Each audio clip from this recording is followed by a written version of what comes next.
একটা কলেজ, আর সেখানে ঘটে গেল এমন এক ভয়ঙ্কর হামলা। নারী শিক্ষককে চুল ধরে টেনে বের করে মারধর। রাজশাহীর দাউদকান্দি সরকারি কলেজে ডিগ্রি পরীক্ষার সময় হঠাৎই উত্তেজনা ছড়িয়ে পড়ে। ১৪৪ ধারা অমান্য করে কলেজে ঢুকে পড়ে একদল লোক। তারপরই শুরু হয় ভাঙচুর ও হামলা।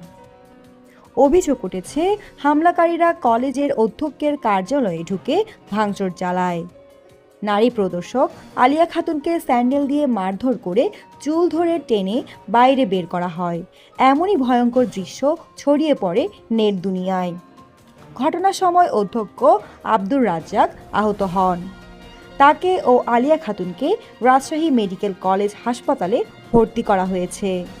অভিযোগে বলা হচ্ছে, স্থানীয় রাজনৈতিক কর্মীদের একটি অংশ এই হামলায় জড়িয়ে থাকতে পারেন, তবে বিষয়টি এখনো যাচাইদাহীন।